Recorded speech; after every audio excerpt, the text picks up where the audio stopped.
Good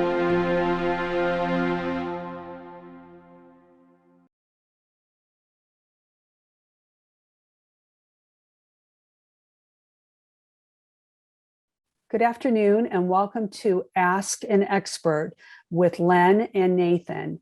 Len is from the University of Iowa Law School and Nathan is joining us from DRI, Disability Rights Iowa. They will educate us and providing insight around classroom clears and therapeutic classrooms.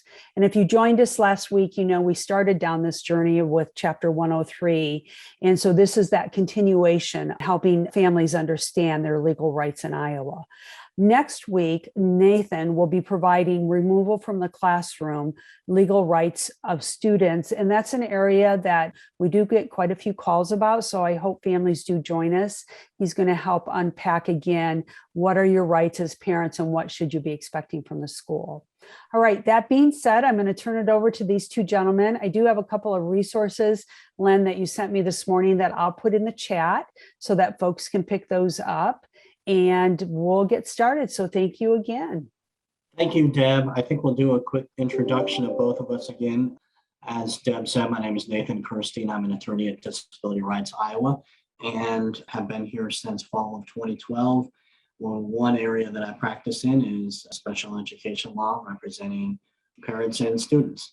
I'm the elder member of the team. Been here for many years, and I cut my teeth on special education in law school back in late 70s when my first client was a 7-year-old who was accused of stabbing his teacher, and he had many behavioral issues, and then to try to terminate the parental rights of his mother, who had significant intellectual impairments. So being thrown into that as someone who just came out of the Navy and school, I got an understanding of what it is to work through the school system and also to understand the perspective of the teachers and the parents and also the youngster who was not only facing expulsion, but losing his parents as well. So I know that everything can seem as dire to you, and some of you probably are working with similar issues. So today we're sort of following up a bit. Did anyone have any questions that we didn't answer about seclusion and restraints? Because if you did, you can put them in the chat and we'll try to get to them. Also, if you're familiar with Cedar Rapids and the community school district and seclusion and restraints, the Department of Justice attorneys are still asking that you contact them because they're doing a full bore investigation. And today we're going to switch gears from seclusion and restraints, which the idea is focusing on the student or a student whose behavior is such that for purposes of safety, both for that student and others in the classroom, that teachers or others can physically restrain them or remove them from the classroom. And here, that was done by rulemaking. And at the same time, and probably in what was thought to be a companion, the legislature, even though they didn't want to touch the seclusion and restraints law, they were actively involved in changing the law and the rules and actually the environment for providing behavioral and emotional and social health, both needs and changes to the law that are supposedly designed to provide different environments for students, whether or not they have an IEP or a behavioral plan. And the law is 2360, and you've probably seen a lot of the materials from the legislature. And there was also rulemaking going on. Essentially, the Department of Education has taken an overall look at how mental health services are being provided or not provided in Iowa. And then we're going to go right in afterwards, and Nathan will do this, is the room clears, because I think that's what a lot of people are interested in as well on the day-to-day issue. And it's not when you isolate one student, but you clear the room and remove every other student when one student's behavior is such a danger, pretty much the same standards, the seclusion rules. And the idea is if and when and how a teacher or someone else can clear the room rather than isolating the one student. So that's what we have on the agenda today. And the new law, which is 2360, and it's called Guidance for Safe Classrooms and Learning Environments. And the idea is they have created and defined what a therapeutic classroom is, and also what it can be used for and when and how to fund it. To my way of thinking, if we're looking at some of the basic contours of it, I think everyone's acknowledging that there's a paucity of services and funding, and there are lots of wait lists because there is not sort of a unified system for delivering mental health and behavioral supports to kids who are aged 5 to 18 or whatever. So this requires essentially planning, and it has been planned, so that the school districts, the AEAs will create pilot projects and fund them to provide schools the opportunity to develop different programs and different rules. There's mandatory training required under this that is much more elaborate and focused, I think, than the one for seclusion and restraints. Also, fulfilling the promise that they made that we're going to start relying on science, the AEAs and the Department of Education have to create evidence-based standards. And this time it's not seclusion and restraints, it's actually how you can provide support for any student, whether or not they have an IEP or a behavioral plan or a safety plan, whose emotional, social, or behavioral needs interfere with the student's ability to be successful in the current educational environment. That is the definition, almost word for word, but it's also that they can do so with or without supports, and it can be in a general classroom environment, in a particular room, or in any setting that the school system develops. And like seclusion and restraints, it doesn't matter what you call it. As long as it's the vehicle for delivering services, that's enough. The other part of this, which parents, and we should be really thankful for, is for the first time, the Board of Educational Examiners is being authorized and empowered and required to step up monitoring and enforcement of what the school principals and districts do. And they have to really more aggressively monitor and enforce against principals in the schools for failing to protect students and staff when there are behavioral issues that arise. And this is sort of the stick part of it, saying for the first time, the board usually takes complaints about teachers and other people for violating ethical rules, for assaults, for disclosing privacy information, or what people might consider, or if they went beyond the rules of seclusion and restraints.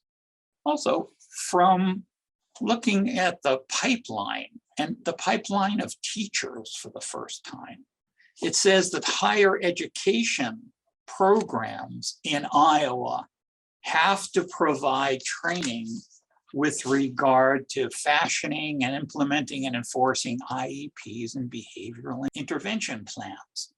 And this is going to insist that it be in the curriculum, which means when anybody coming out of teaching school should be conversant with this.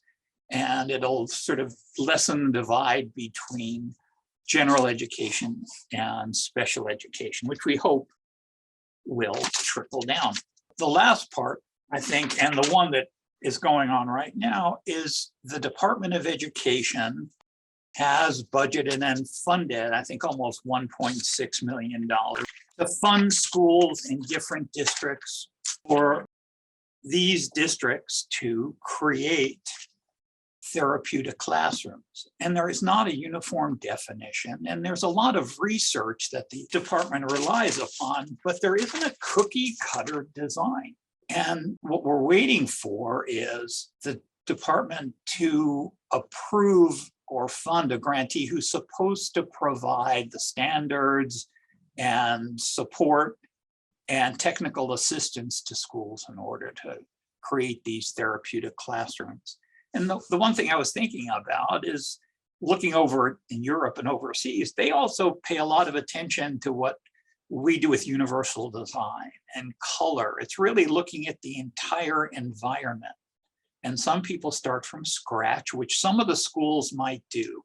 And others are going to, over the years, start with the traditional classroom and make modifications both to the teaching, the environment, and other parts of it. There are 6 school districts that have it already, and I think Kenton and Ames, and I'll do the others, but they're the ones, if you live in those community school districts, they were funded and they have to have a therapeutic classroom.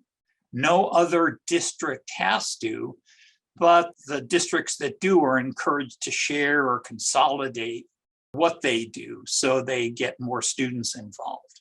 One of the issues is how many students can actually be in a therapeutic classroom setting or in a program, which no one yet has decided. And also what standards they're going to be using, because the contract was just bid for and I'm not sure who received it. The law says they have to do these. Department of Education issued regulations as well about what can be done.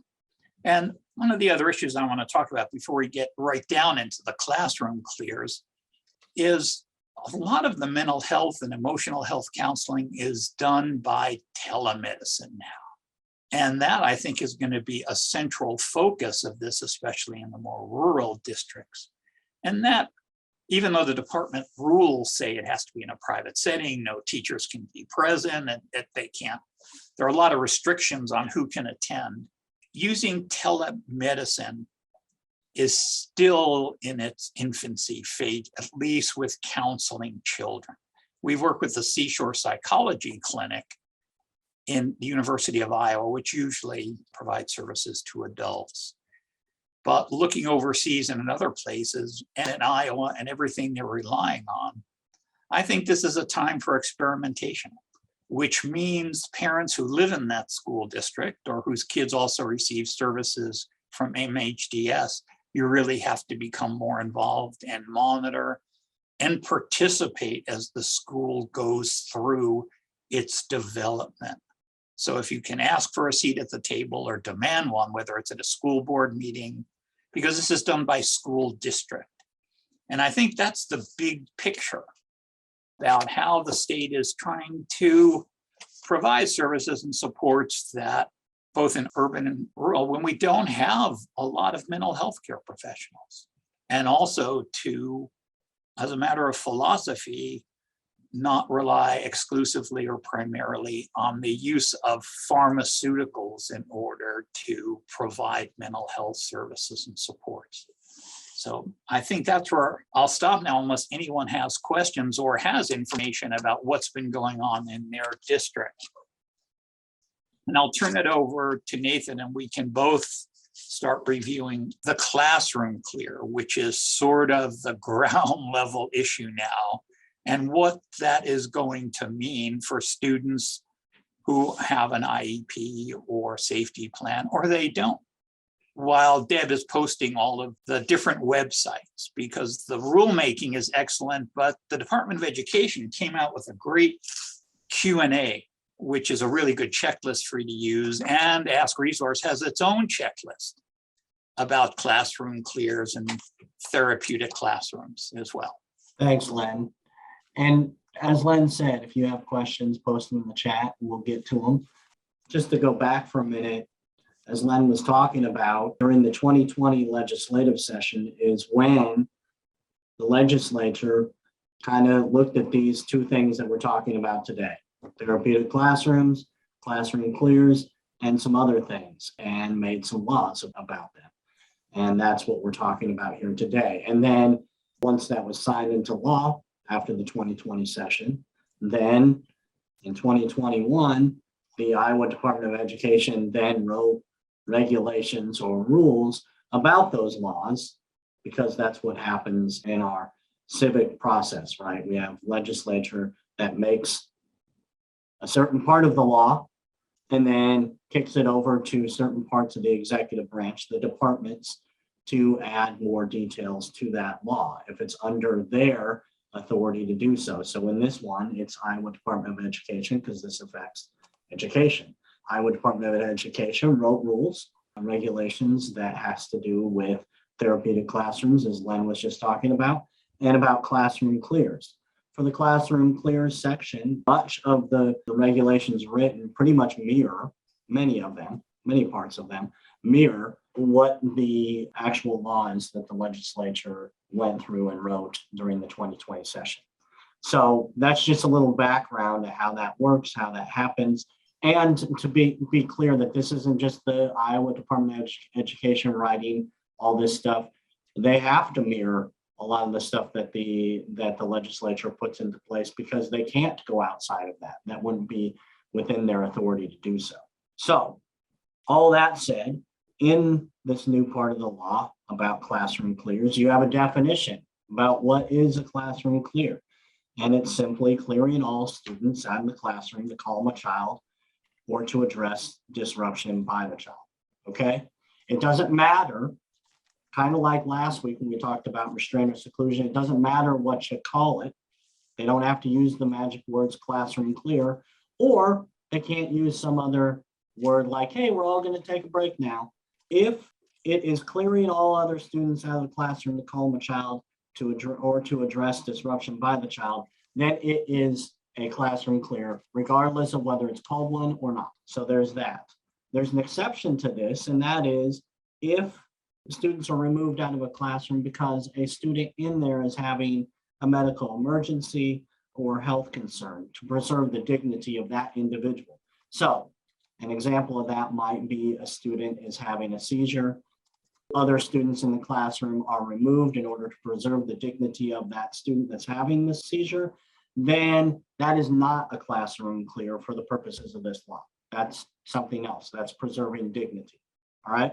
Also, what is also not a classroom clear for the purposes of this part of the law is if the classroom is cleared for as part of school crisis response, so active shooter type stuff, or natural disaster. So you're going into the hallway because there is a tornado warning or something of that sort. So that's none of that falls within classroom clears for the purposes of this law. The only thing that it has to do with is, I'll say it once again, clearing all other students out of the classroom to calm a child or to address disruption by the child. When can this occur? When can this happen? Well, to prevent or terminate an imminent threat of bodily injury to a student or another person in the classroom. If those words sound familiar because you were here last week at this same time as part of our restraint and seclusion presentation, then those words are familiar because they're directly from Chapter 103 as well. It's the same type of criteria, right? And because that criteria has now been added, there's also a part of the law that says you cannot include classroom clears as part of a IEP or a behavior intervention plan. That cannot be in there anymore. You cannot have classroom clear as one of your preventative strategies when you're intervening in behaviors of concern with a student on an IEP or a BIP. That's one of the biggest changes, I think, because I know for my practice, I saw a lot of classroom clears placed into the BIP, particularly for many of my clients. Also, bodily injury is defined in this part of the law, and that is defined as physical pain, illness, or any other impairments of physical condition. So that's defined in this part of the law now. What are some factors that educators consider when they're deciding whether they are going to use a classroom clear to prevent or terminate an imminent threat of bodily injury to the student or others? So those factors include size and physical, mental, psychological condition of the student, nature of the student's behavior, extent and nature of resulting bodily injury to student or others. Those are all factors that are straight out of pretty much Chapter 103 when you're deciding whether it's reasonable to use physical force or not. So those might sound familiar too. Also, what's included in those factors is there a presence of a weapon or material that could be weaponized around that student in that classroom. Also, this last part of the factors is if the staff were to engage in some type of physical intervention like restraint, would that be likely to escalate the student even further? And therefore, a classroom clear might be more of an appropriate intervention at that moment to keep things a little bit calmer than where they're at that moment, right? And so there's almost like so what this all says is there's a decision to be made when you have an imminent threat of bodily injury to a student or another person. And that decision, one of those major decisions by the classroom teacher or staff in that classroom is, do we physically intervene, or is that likely to escalate the situation? If it's likely to escalate the situation, then we need to do a classroom clear instead, okay? That's what that's about. Now, if the classroom clear takes place, then in this law, there's a listing of things that have to happen now if a classroom clear takes place. One thing, the first thing that has to happen is that the school principal must notify all the parents and guardians of all students assigned to that classroom where the classroom clear took place by the end of the school day, or at least, if that's not possible, at least within 24 hours of the incident. Okay, so if that happened at 9 a.m. on Tuesday, then at least by 9 a.m. on Wednesday, all those parents and guardians of students in that classroom where that incident occurred are to be notified, okay? Now, here's an important part of the law. And I'm curious as to what you all think about the practical part of this, but here's the part of the law that's written in there about maintaining basically the confidentiality of the student that essentially maybe their behavior is the behavior that created this situation where the classroom clear occurred, right? What the law says is that in this notification, the principal cannot provide any identifying information as to who was involved in the incident, what occurred in terms of like what that student was doing or anything like that, right? Now, practically speaking, I'm not sure how that works out, particularly in smaller schools and smaller school districts, where the likelihood of people knowing this, that, and the other thing about people's lives might be greater, and therefore, if there's a notification, most probably folks, parents, guardians might actually know a little more than what's intended, okay? Just to follow up on that one, my granddaughters go to City High and kids know everything that's happened. So as a realistic matter, it's probably likely that your child's going to come out and say, whoa, wait a second, Len just went wild again and they told us everybody had to leave. So it really is illusory, but at least it's a safeguard. It's reminding, and it's the principal who makes this notification as well, not teachers, not anyone else. The law actually says principal. So that's one thing. The other thing is that they have to notify the parents or guardians, even if their student was not in attendance that day, because it says they just have to be assigned to it. So you as a parent might be shocked to learn that, gee, there was a classroom clear and my child wasn't there, but I need to find out a little bit more if I can. Exactly. Thank you, Len. Then what also has to happen, you have the notification that occurs. And what also has to happen if a classroom clear occurs is that there has to be a meeting.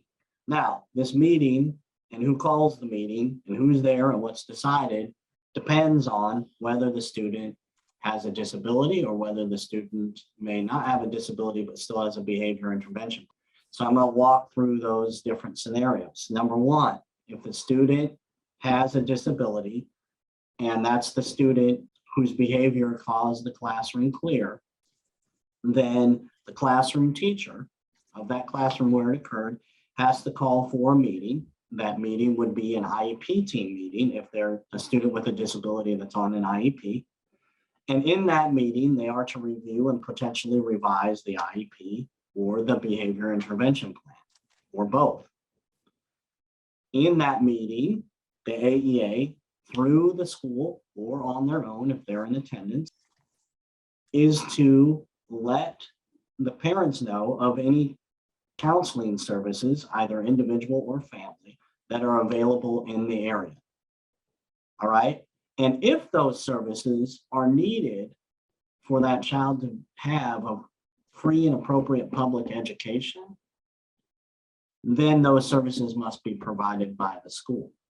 So that would be part of an IEP team decision, where the team has to review that information and think about, are those services needed to provide that student with a free and appropriate public education? Okay, so that's the scenario where we have a student with a disability that has an IEP or a BIP or both. Okay, now, if a student does not have a disability, but has a behavior intervention plan, then the classroom teacher, once again, has to call for and be included in a meeting to review and potentially revise the BIP. Okay. And in this meeting, input from the parent must be considered. And if in this meeting they are suspecting, folks in that meeting are suspecting that the student may have a disability, then that kicks in the whole child find obligation under the Individuals with Disabilities Education Act, where that student then needs to go through the evaluation process if there is suspected disability. Okay. Now, you've gone through a couple different scenarios. Now, what about a student without a disability and no behavior intervention plan? No plan of anything. They're just a student that has nothing like that involved with their education at school at this point in time. Then the principal has to request a meeting with the parent, guardian, and classroom teacher to draft an intervention plan that reduces the likelihood of the reoccurrence of the behaviors that cause the classroom clear. Okay. And during that meeting, once again, parent input must be considered.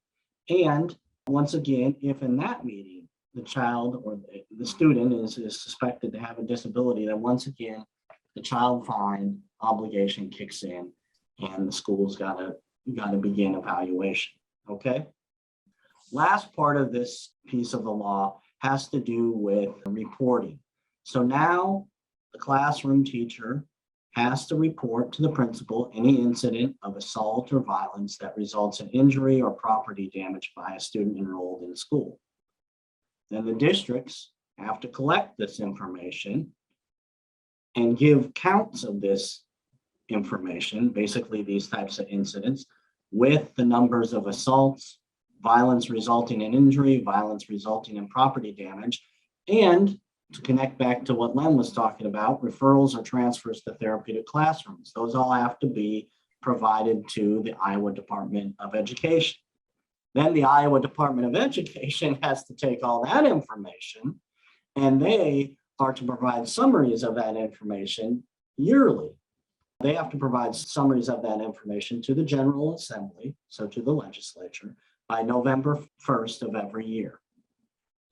So that's a whole new part of this law, right? And then lastly, I'll just touch on this, and that is another part of the regulations that this language follows right after the classroom clears part. And that is about crisis prevention and response to crisis. And that has to do with, okay, schools, if you are, and there's lots of information in there, but basically if you are responding to crisis, so if you're in these types of situations that are about imminent threat of bodily injury to a student or another person in the classroom, if you're in that space and you're thinking through this, you are to use nationally recognized best practices of crisis response, intervention, and de-escalation. You are to be looking at the possibilities of safety assessments, and putting together a continuum of strategies in order to intervene in these types of crises. Also, you are to start with the less disruptive, less restrictive means of intervention and work your way down, basically, or work your way through the continuum to the most restrictive, right? Also, then there's a whole listing of the different types of prevention techniques that schools should engage in And all these techniques are part of the evidence-based tier supports within the Iowa Department of Education's framework for social, emotional, behavioral health.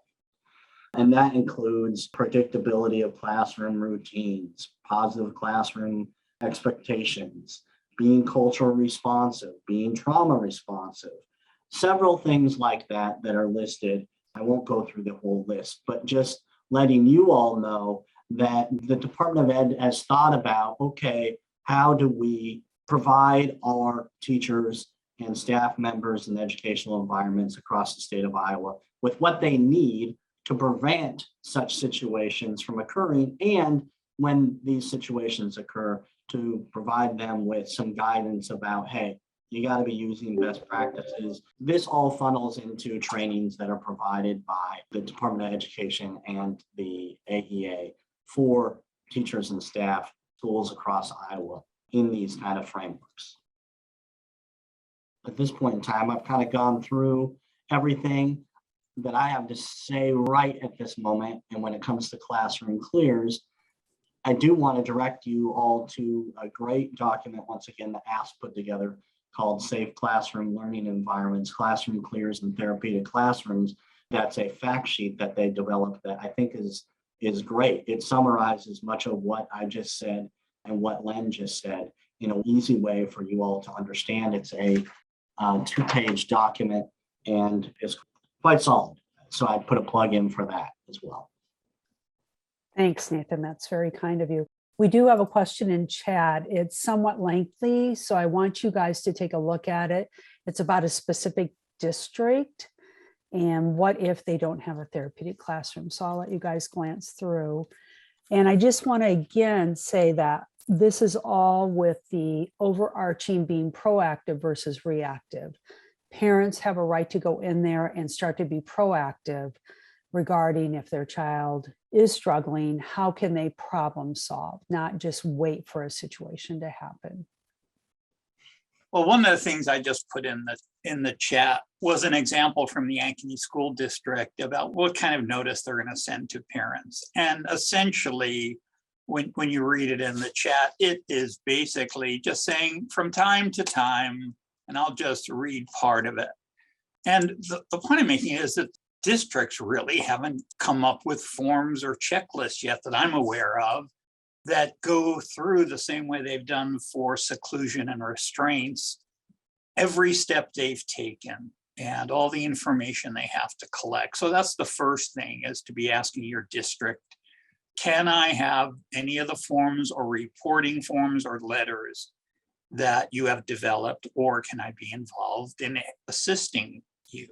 Because the Ankeny Community School District, here it is. Dear parents and guardians, the health and safety of our staff and students is our utmost priority. From time to time, a student in our school requires extra support through the use of a practice called a classroom clear. Today, we implemented this protocol to support the students in your child's classroom and keep them engaged in learning.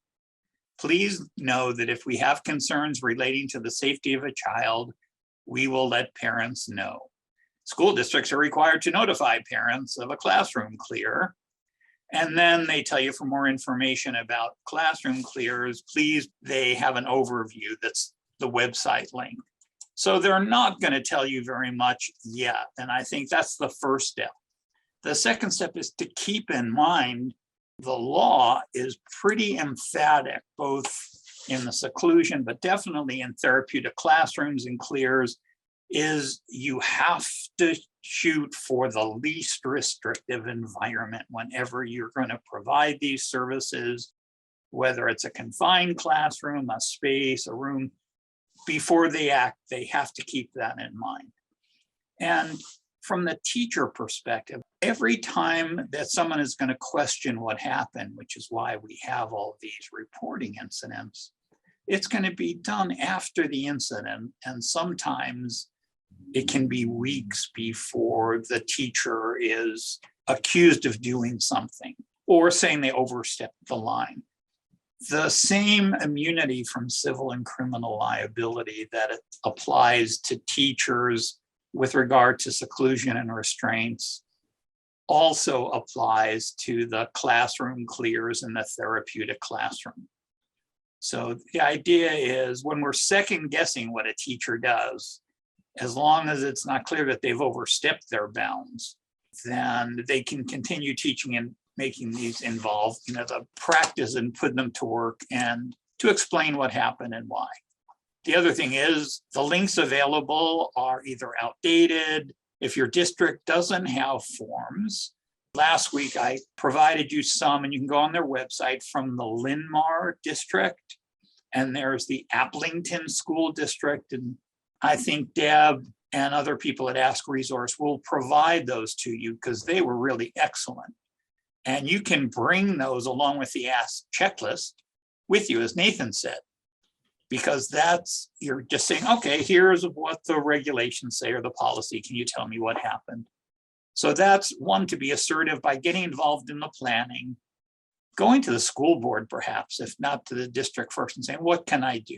We always start with our granddaughter's teacher and then the principal. And usually in the meetings, whether it's a 504 plan or because she misbehaved to a point where they were considering taking some action against her, that's probably the pivotal point.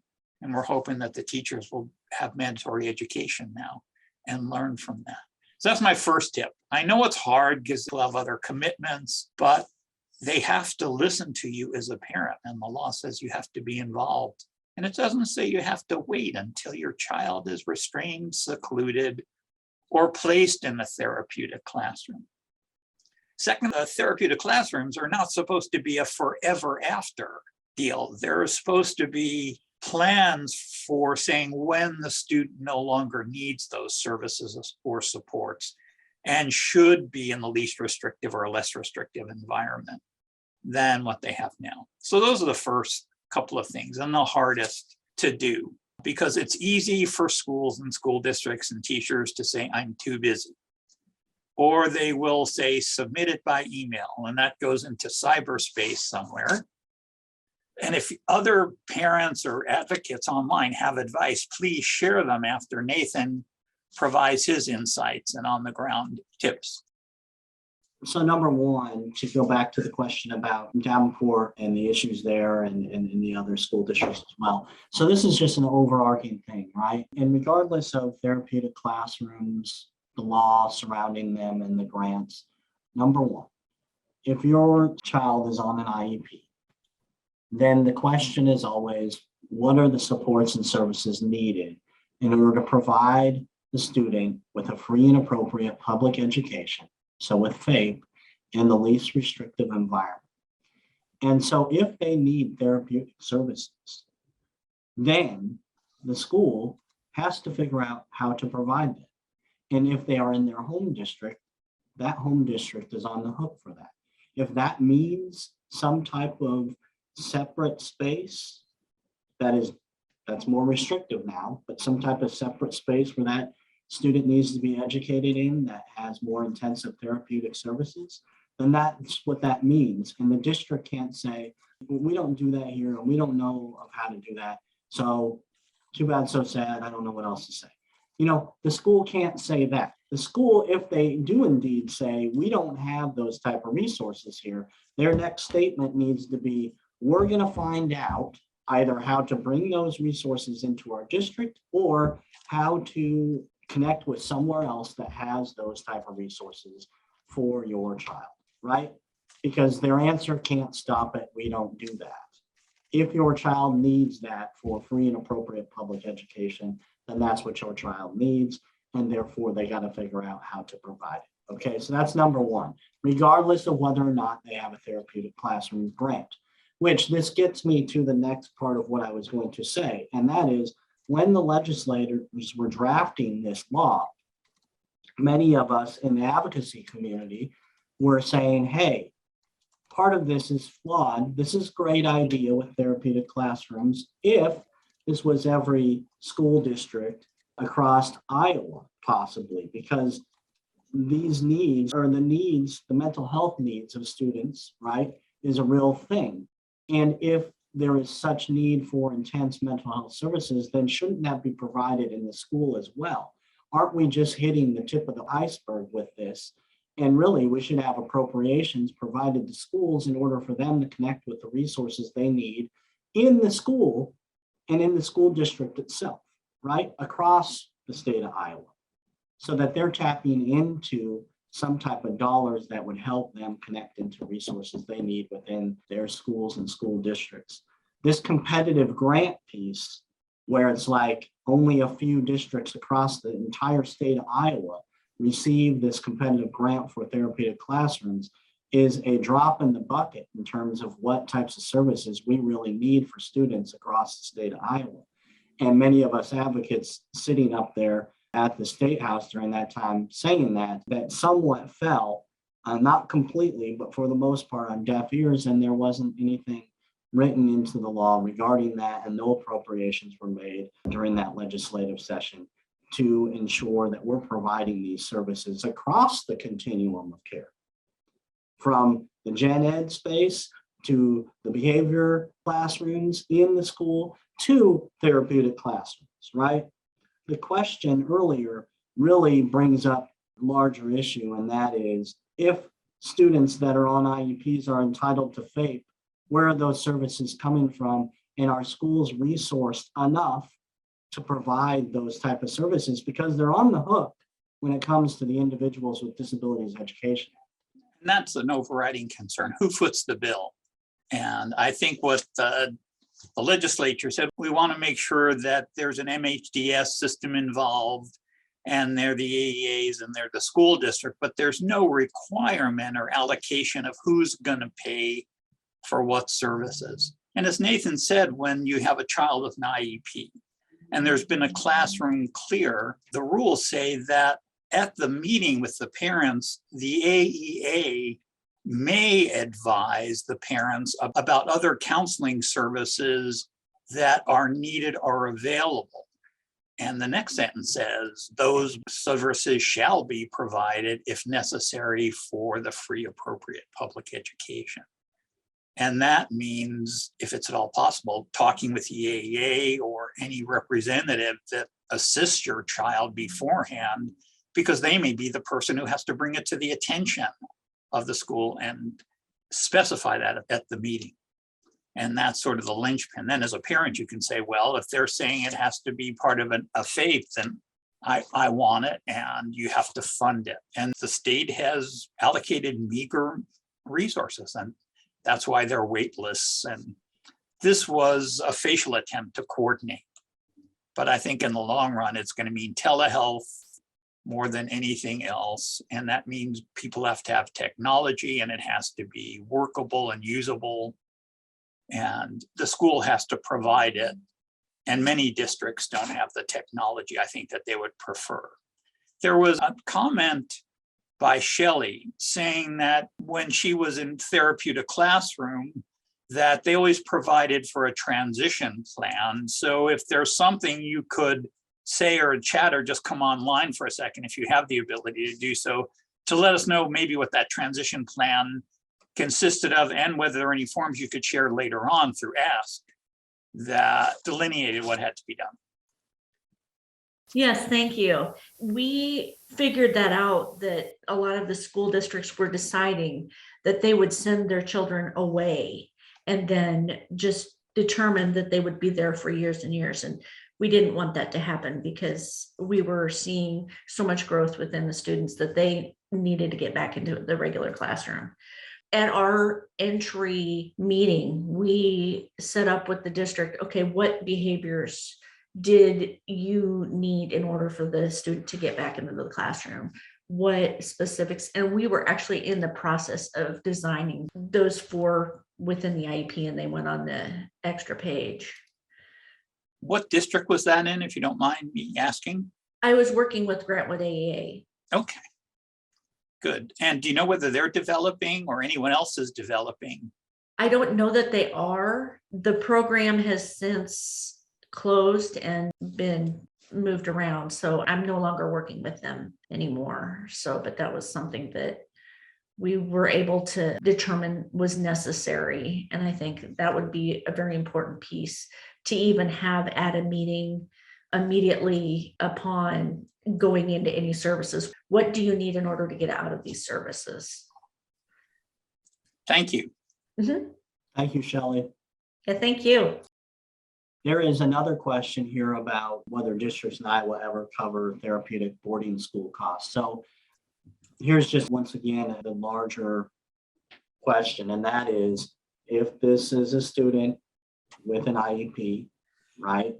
Then the question is, what does that student need for a free and appropriate public education in the least restrictive environment? If that includes a residential setting, then the Individuals with Disabilities Education Act has already contemplated that, and that's part of that federal law that talks about residential settings as the possible educational environment in which that student may receive FAPE. That's along the continuum. That's more on the very highly restrictive environment, right? Because it's with most peers are going to be disabled peers, and restrictive environment is defined as what. The less restrictive has to do with how many non-disabled same age peers that student is around.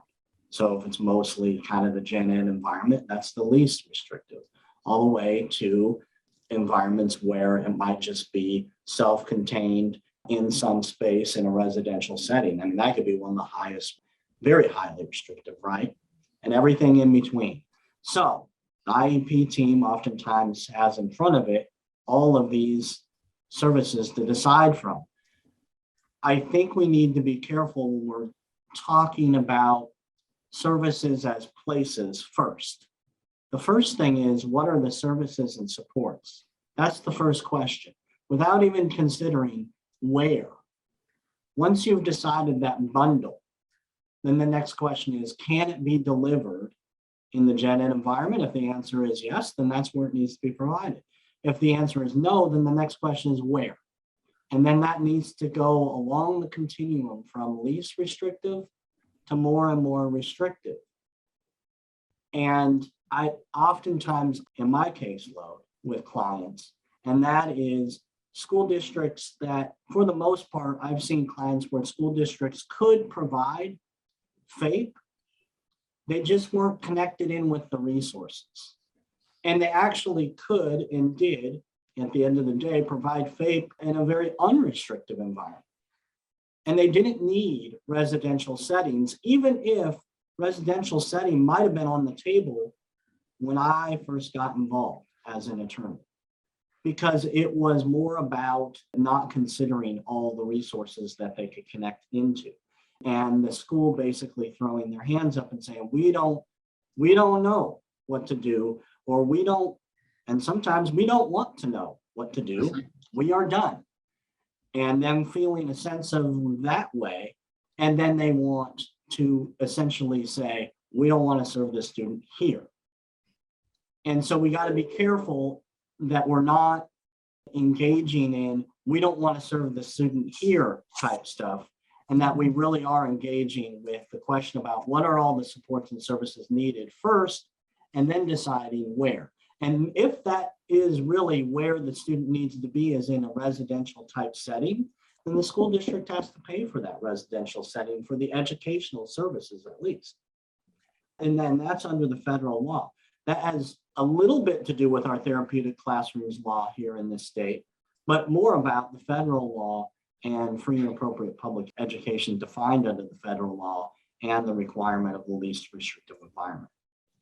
Which also means that we have to be very careful about the vocabulary we use and the words, because therapeutic boarding sort of is almost like a misnomer.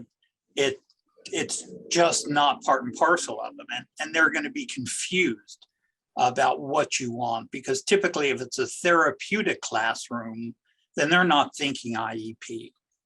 Even though the regs say that, they're not looking at the US Department of Education regs and the FAPE. They're just looking at it as a temporary way to provide services and supports. What I'm also concerned about is that when a child has a behavioral issue after the classroom clear, and Nathan and I will talk about this next week, what they're going to do is say, we're going to provide you video teaching as well as therapy. So you're going to do it at home. And they're going to try to offer that, which really is not going to meet in most cases, whether it's a couple of days or the full school.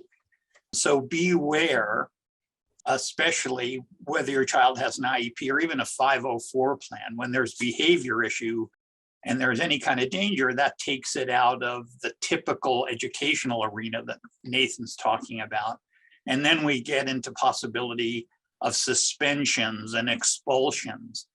And in Vermont, when I was practicing law there, the Vermont Department of Education and also their social services, what they did with especially teenage girls who they found uncontrollable, what they decided if they were runaways, one, they'd either let them run away or they would ship them out of state, especially population of kids with autism.